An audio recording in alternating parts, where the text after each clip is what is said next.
Feliz sábado. Uma alegria estarmos juntos mais uma vez. Começamos ontem um final de semana especial de oração. Vamos concluir amanhã à noite e pedimos mais uma vez que a presença de Deus fale poderosamente ao nosso coração. Para aproveitarmos bem o tempo, vamos direto à palavra de Deus. Abra sua Bíblia no livro de Gênesis. Gênesis capítulo 9. Gênesis capítulo 9.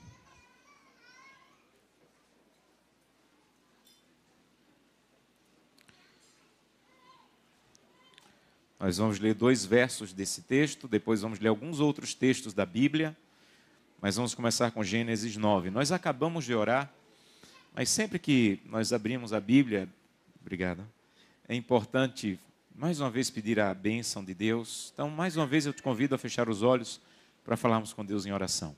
Oremos. Querido e eterno Pai, muito obrigado, Senhor, pela oportunidade que temos mais uma vez de escutar a Tua voz através da palavra. Ajuda-nos a nos manter concentrados, ajuda-nos a ter a certeza da Tua presença conosco e ao sairmos desse culto, sairmos na certeza e segurança de que a palavra de Deus foi quem falou ao nosso coração. Santo Deus, que o Teu Santo Espírito que está aqui conosco possa ser sentido por cada pessoa, que a Tua palavra poderosa atenda às necessidades dessa manhã. É o que te peço em nome de Jesus. Amém. Gênesis capítulo 9, verso 20, diz assim: Sendo Noé lavrador, passou a plantar uma vinha, e bebendo do vinho, embriagou-se e se pôs nu dentro de sua tenda. Esse é um texto delicado da Bíblia. E ele é delicado porque Noé é um herói da fé. Noé foi um homem que, de maneira poderosa, foi usado por Deus. Mas sabe o que mais me impressiona na Bíblia? Uma das coisas que mais me impressiona na Bíblia é que Deus não esconde as falhas dos seus heróis. Os heróis de Deus caem, às vezes caem muito feio. Outras civilizações da época bíblica faziam questão de só registrar as vitórias. Por exemplo, você pode estudar qualquer escrito egípcio. Você não vai encontrar registros egípcios sobre as derrotas do Egito, só as vitórias. Você nunca vai ler num registro egípcio que o faraó tal foi derrotado por tal nação. Aconteceu, várias vezes o Egito foi derrotado por outras nações, mas nunca registrado pelos egípcios, porque eles diziam, só podemos registrar as vitórias. Deus não. Porque a palavra de Deus foi escrita para mim e para você, e nós não temos só vitórias, nós temos derrotas também. Por isso a Bíblia faz questão de registrar derrotas terríveis, como a derrota de Davi. A queda de Davi está de maneira detalhada escrita na Bíblia.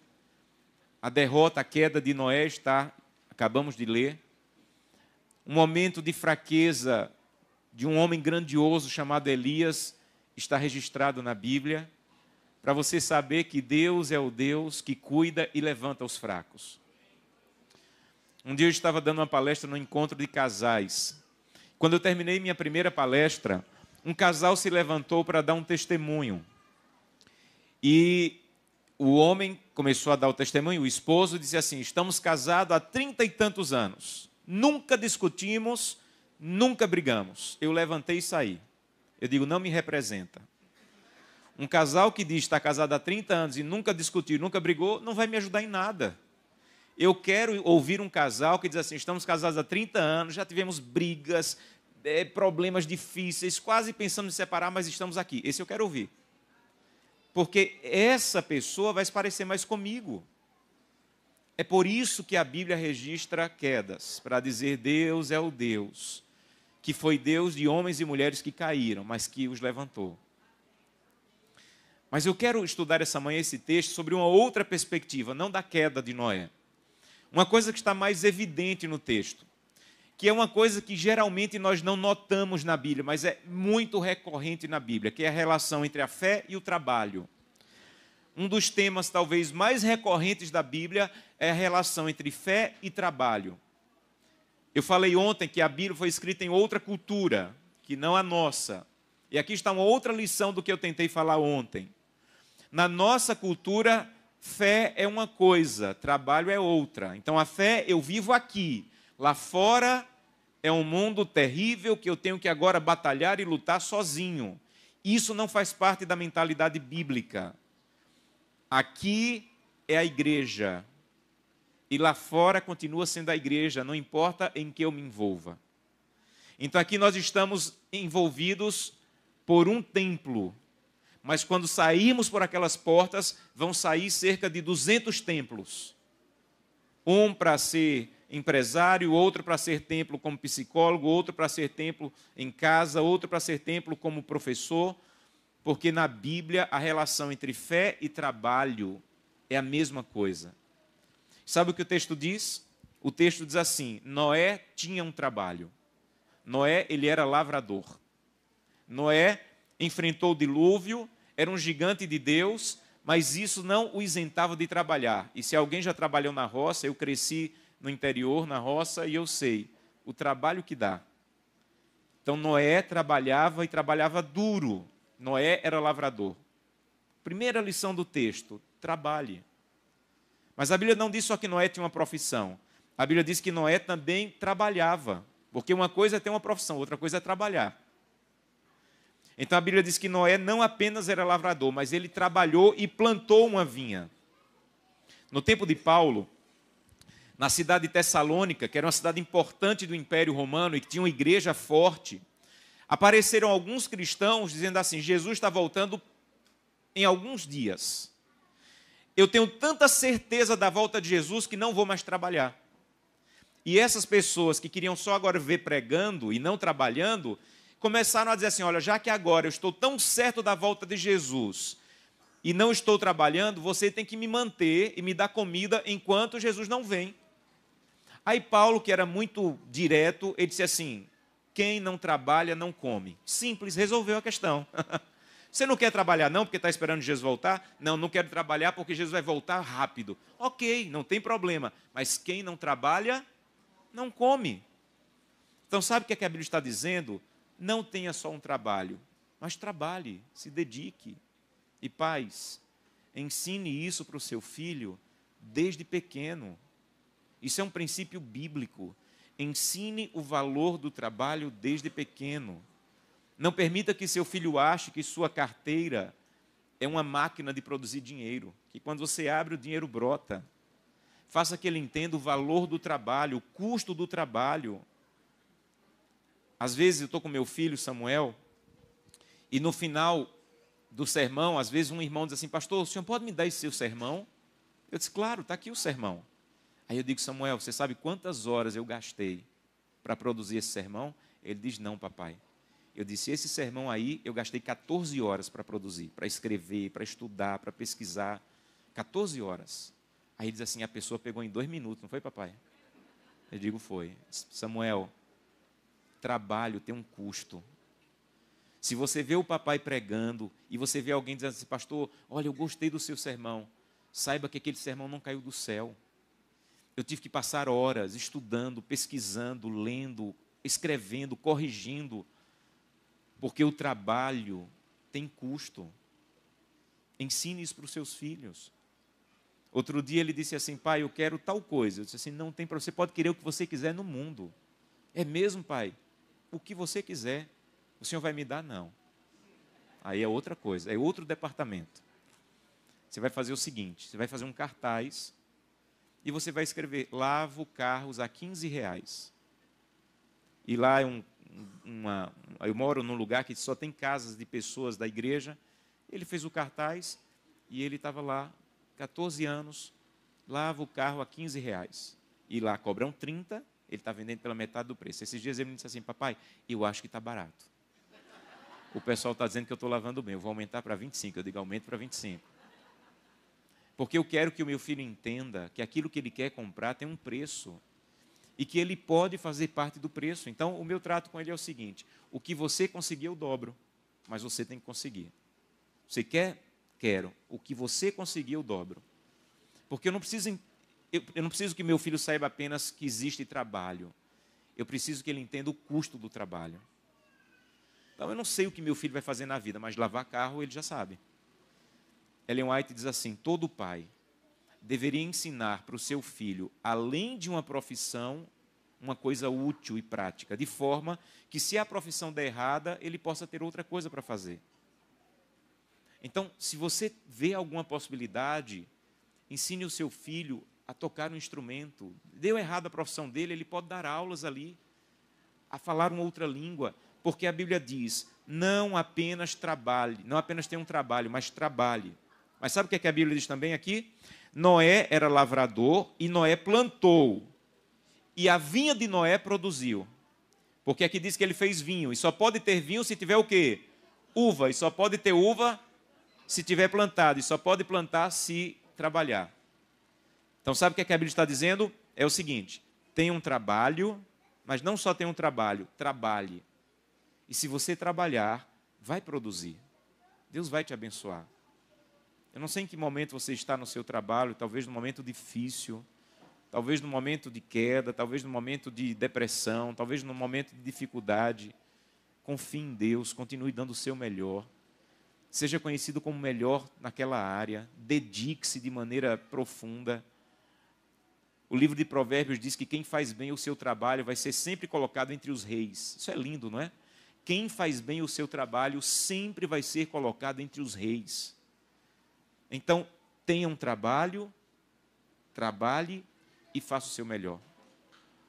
Quando eu fui fazer teologia, os meus pais não tinham como pagar a faculdade, e eu pedi à igreja uma bolsa de estudos, e eu recebi, mas eu tinha que trabalhar para poder ter direito à bolsa de estudos. Quando eu cheguei no colégio, eu comecei a trabalhar com meu pai aos 9 anos de idade. E meu pai tinha um comércio e me ensinou a trabalhar ali com 9 anos de idade. E talvez uma das lembranças mais marcantes que eu tenho na minha cabeça é que um dia estavam filmando, gravando um filme lá em Pesqueira. Eu sou de Pesqueira, no interior.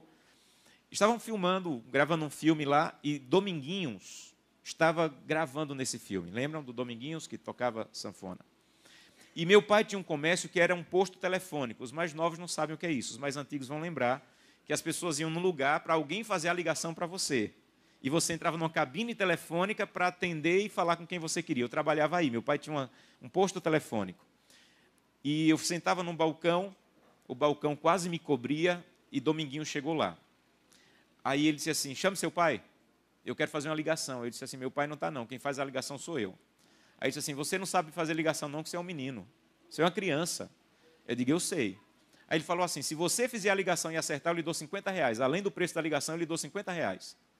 Eu fiz a ligação, todo animado.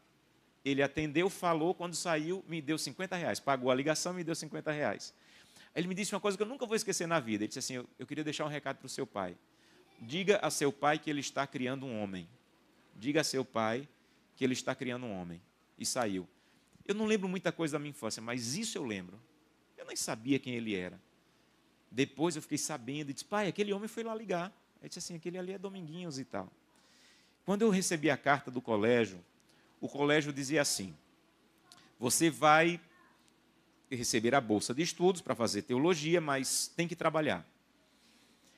E quando a pessoa foi me entrevistar para saber que trabalho eu iria fazer, ele perguntou: o que você sabe fazer? Eu disse: olha, eu sei trabalhar com central telefônicas, eu sei trabalhar com computador. Ele disse assim: mas aqui não tem esse trabalho para você não. O trabalho que nós temos para você é para capinar o colégio.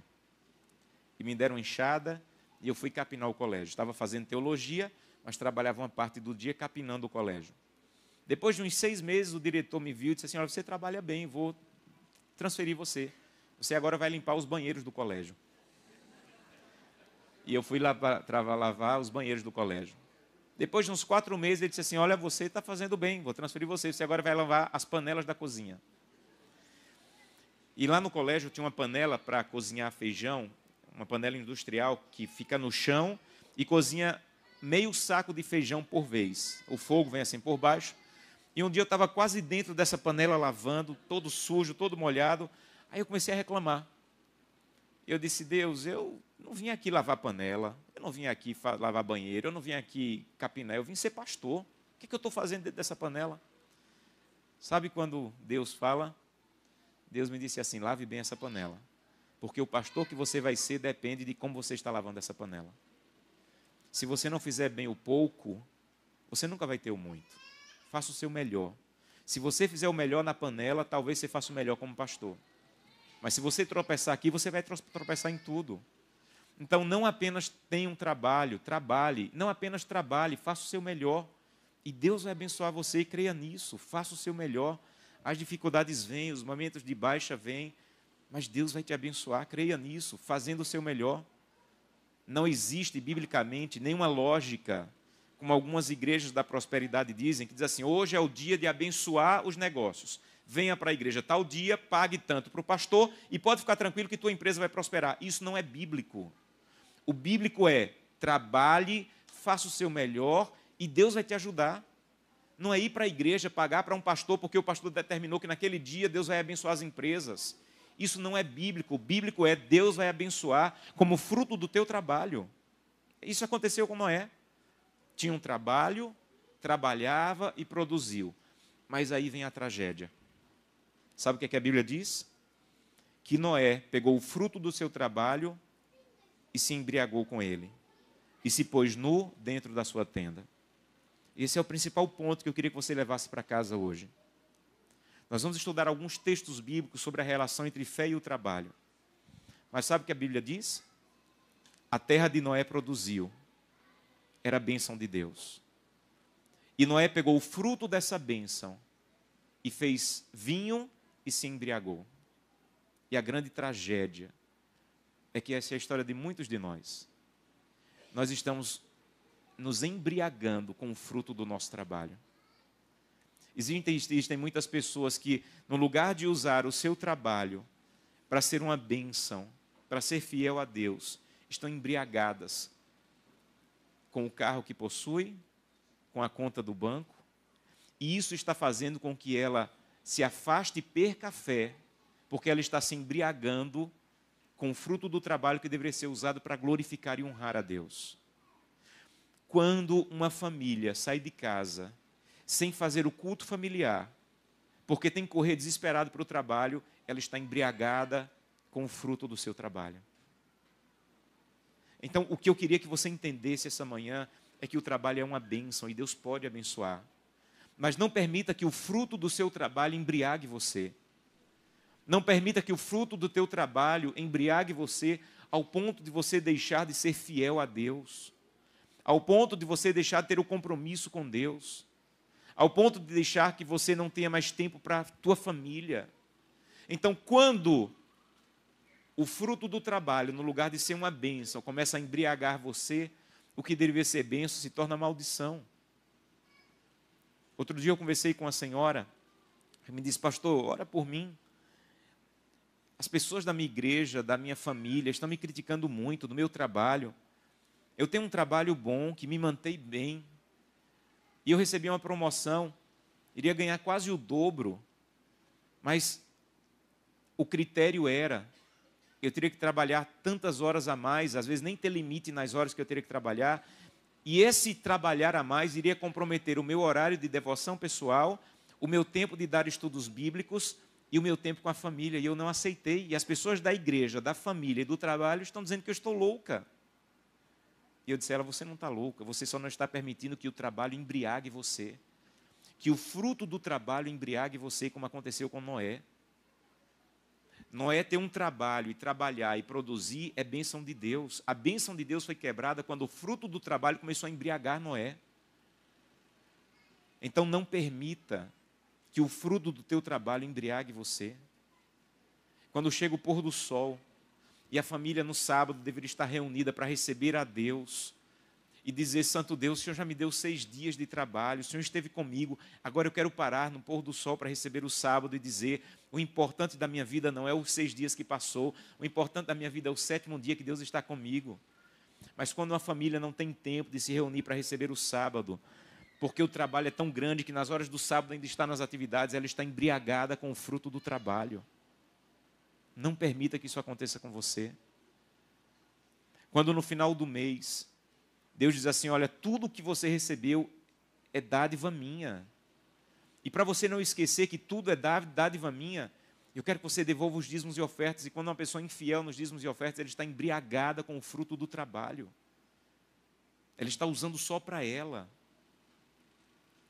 E por favor, esqueça necessidade de igreja, esqueça necessidade da causa de Deus e entenda que a fidelidade é por você, não por Deus. Se você decidir que não vai ter tempo de assumir nenhuma função na igreja, eu estou trabalhando tanto que eu não quero função nenhuma na igreja, fique tranquilo, a igreja vai avançar sem você, porque é de Deus. Se você decidir que não quer mais guardar o sábado, que não tem tempo, que o trabalho é muito corrido, não dá para fazer o pôr do sol, Deus não vai deixar de receber o sábado ou dar o sábado porque você não quer recebê-lo. O sábado vai continuar acontecendo.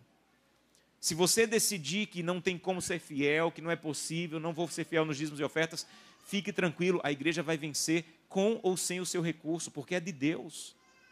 A grande tragédia é que você vai se embriagar com o que deveria ser uma bênção. Essa é a tragédia.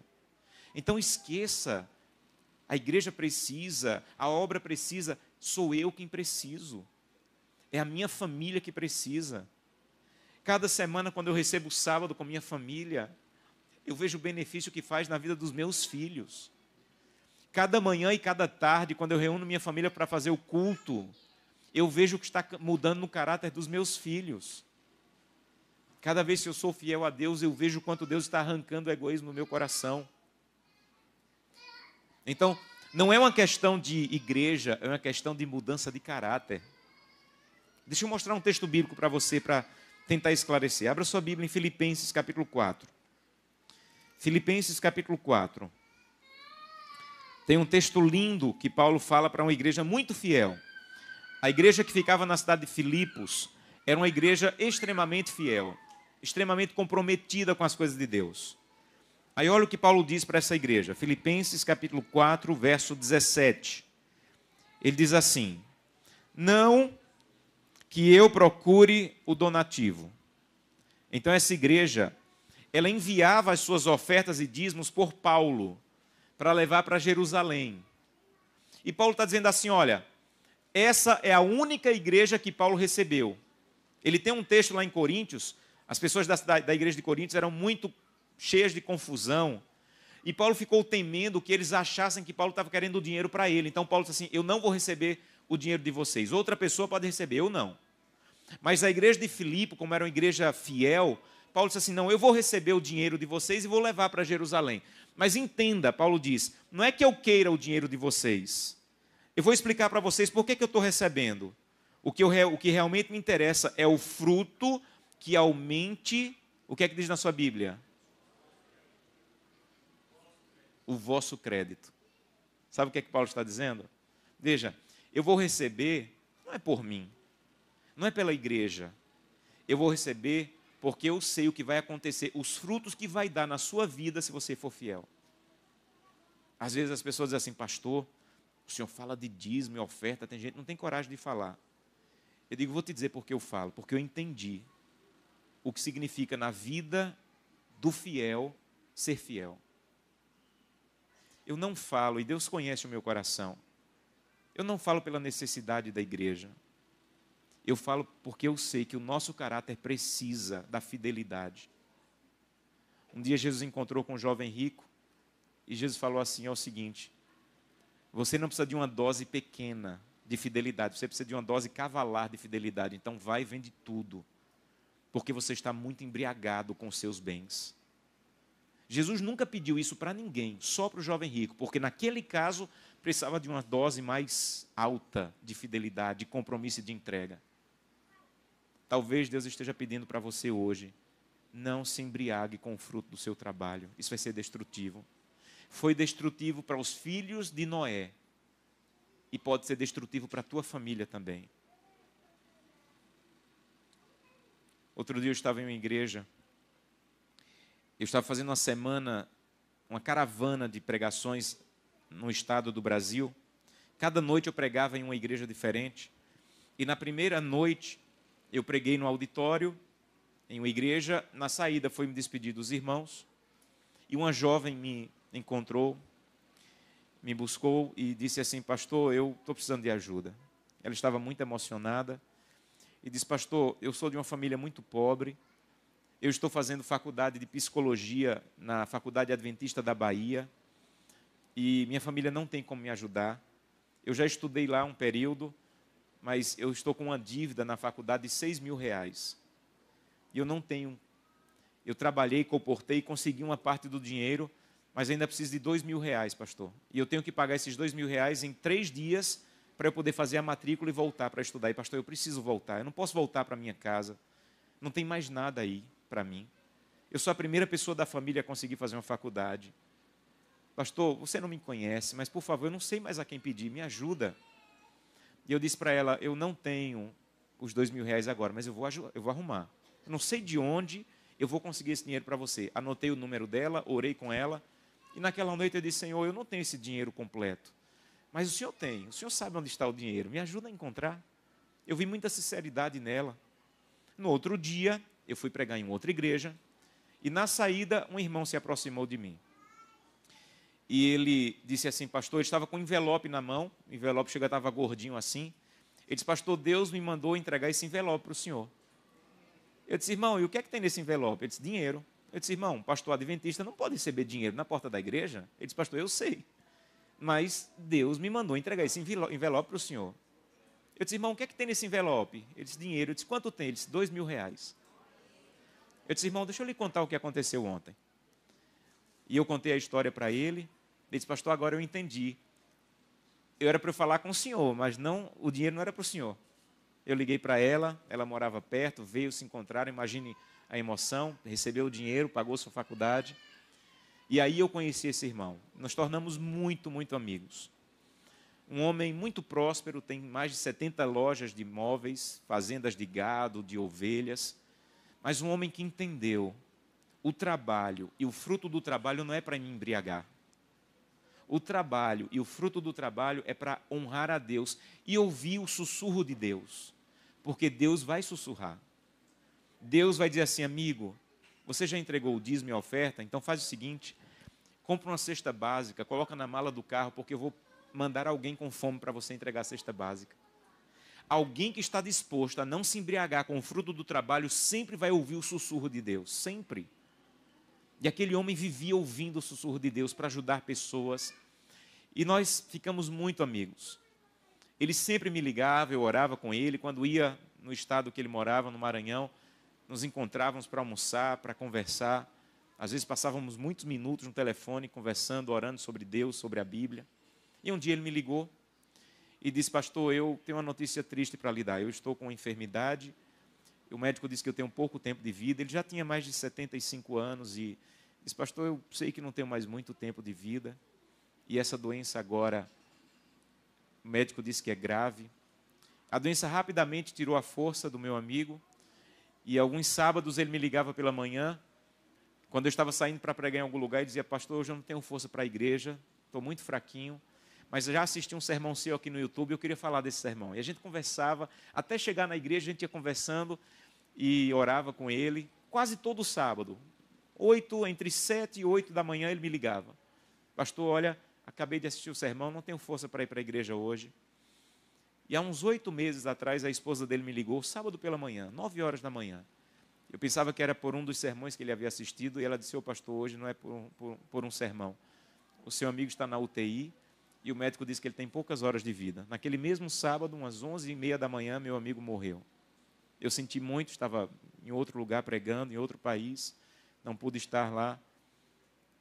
E durante a semana eu liguei para a esposa, para orar com ela, para tentar confortar.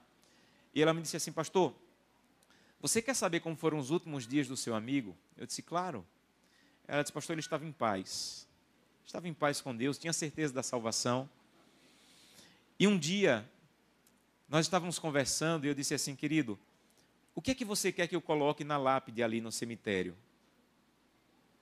A gente conversava já abertamente da morte, ele estava em paz. E eu perguntei, você quer que eu coloque o seu nome e que você era empresário? Você quer que eu coloque lá na lápide o seu nome, que você era fazendeiro? Ele disse, não. Lá na lápide, no cemitério, eu quero que coloque o meu nome e eu quero que coloque assim, diácono da Igreja Adventista do Sétimo Dia. E ela disse assim, mas ninguém sabe o que é um diácono. Ele falou, por isso. Porque vão lhe perguntar, vão dizer, que negócio é esse de diácono? Aí é sua oportunidade de dizer quem eu sou e o Deus que eu sirvo. Ele disse, eu não quero ser conhecido como empresário, eu não quero ser conhecido pelas lojas, eu não quero ser conhecido pelas fazendas, eu quero ser conhecido por minha relação com Deus e o Deus que eu aprendi a servir. E ele falou, tem mais. Ele tinha um terno, que ele só usava esse terno para ir para a igreja ser diácono. Era um terno dedicado para a igreja. Com esse terno ele não ia para casamentos, com esse terno ele não ia para a empresa, com esse terno ele só ia para a igreja ser diácono. Ele falou, eu quero ir para o cemitério vestido com meu terno de diácono. Porque quando Jesus voltar, quando ele me ressuscitar, eu vou dizer, Jesus, se tiver diácono no céu, já estou vestido. Já estou pronto. E o meu amigo foi para o cemitério vestido com seu terno de diácono. Porque ele entendeu que o trabalho, os bens e o que Deus colocou na mão dele não era para embriagá-lo, era para servir, era para se envolver, era para ajudar, era para fazer com que outras pessoas conhecessem a bondade do Deus que ele tinha. Então, sabe por que a história de Noé está registrada? Porque Noé é um instrumento de Deus até hoje para dizer, não permita que o trabalho embriague você. Não permita que o fruto do teu trabalho embriague você. Honre a Deus, seja fiel a Deus. Sabe por que a carta de Filipenses está na Bíblia? Porque Paulo quer dizer, entenda bem, eu não estou recebendo o teu donativo porque eu procure os donativos. Eu estou recebendo porque eu sei que isso vai dar frutos na tua vida, no teu caráter. Aí sabe o que ele continua dizendo? Verso 18. Eu recebi tudo e tenho abundância. Estou suprido. Desde que Epafrodito, que é uma pessoa que foi levar as dádivas para Paulo, me passou às mãos o que me veio de vossa parte, para como aroma suave, como sacrifício aceitável e aprazível a Deus. Porque o meu Deus, segundo a sua riqueza em glória, há de suprir em Cristo Jesus cada uma das vossas necessidades. Então ele está dizendo, sejam fiéis, honrem a Deus, porque Jesus Cristo há de suprir não os seus desejos. Jesus Cristo não vai suprir aquilo que é supérfluo, mas eu te garanto, ele vai suprir cada uma das suas necessidades. Quero terminar com o último texto bíblico. Abra sua Bíblia no livro de João, capítulo 6. Vamos terminar com esse último texto bíblico. João, capítulo 6.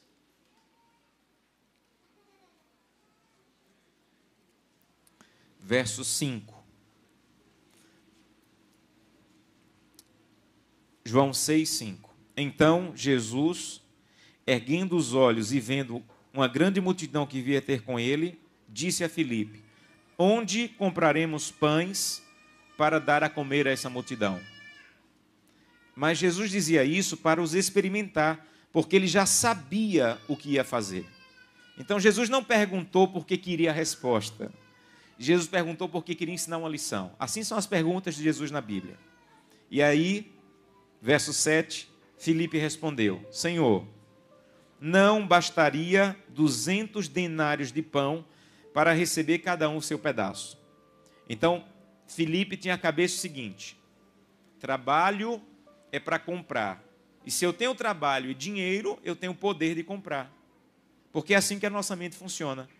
Se eu tenho trabalho, eu tenho dinheiro, eu tenho poder. Mas Filipe percebeu que ele não tinha dinheiro. Aí ele falou assim, 200 denários. Deixa eu te explicar o que é 200 denários. Uma pessoa no tempo de Jesus trabalhava o dia para ganhar 1 denário. 200 denários são mais de 6 meses de trabalho. Então Filipe disse assim, Jesus, se eu trabalhasse 6 meses, não era suficiente para comprar um pão para cada pessoa. Porque trabalho é dinheiro, dinheiro é vida. Jesus falou assim, se eu estiver, não. Se eu estiver, eu sou a vida. Não é o trabalho que é a vida. Eu sou a vida.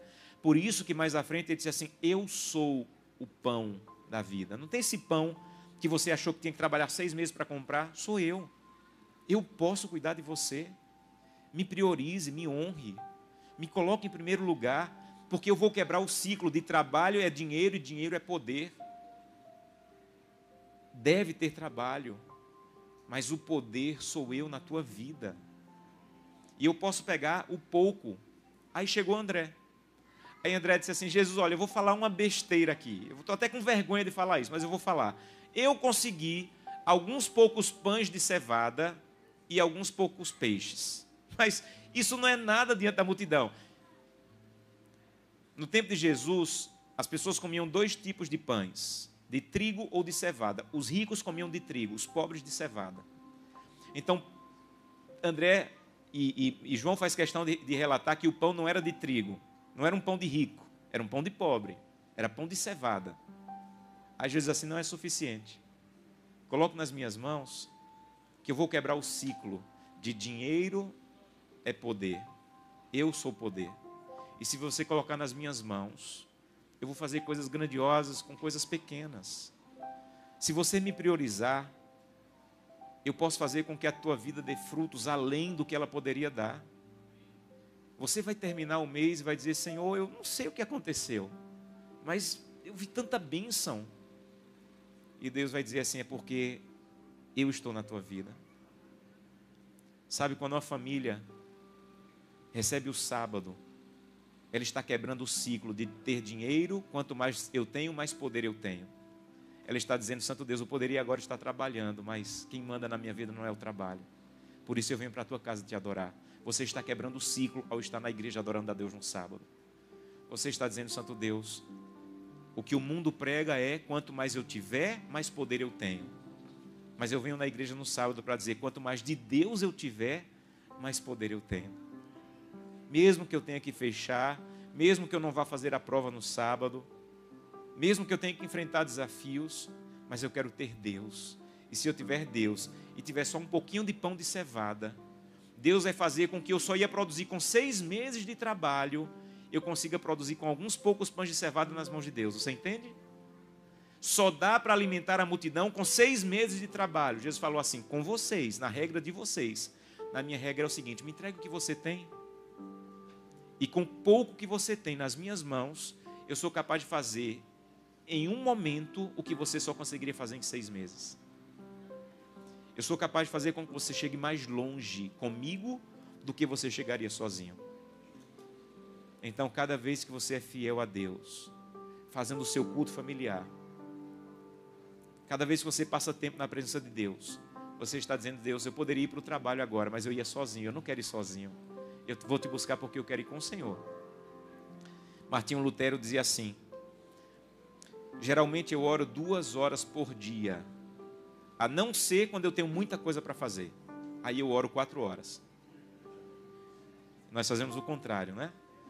Então, quando eu não tenho nada para fazer, eu tenho mais tempo para orar. Quando eu tenho muita coisa para fazer, eu oro em 2 minutos, porque eu tenho muita coisa para fazer, estou apressado. Lutero dizia, não, é o contrário. Quando eu tenho muita coisa para fazer, aí eu preciso colocar Deus. Eu preciso dizer, Santo Deus, eu só tenho esse pãozinho de cevada, mas eu quero colocar na tua mão, me abençoa. E faz com que aquilo que eu só iria produzir com 6 meses, eu produza hoje com a tua bênção. E saia seguro da bênção de Deus, porque você esteve na presença dEle, está disponível e disposto a honrar esse Deus. Mas, por favor, não permita que o trabalho embriague você, e que os frutos do teu trabalho te iludam, ao ponto de você ser e viver uma vergonha como Noé. Eu quero convidá-lo essa manhã a dizer, Santo Deus, eu quero te honrar. Eu quero colocar o pouco que eu tenho em tuas mãos, mas é teu. Eu quero ser teu completamente.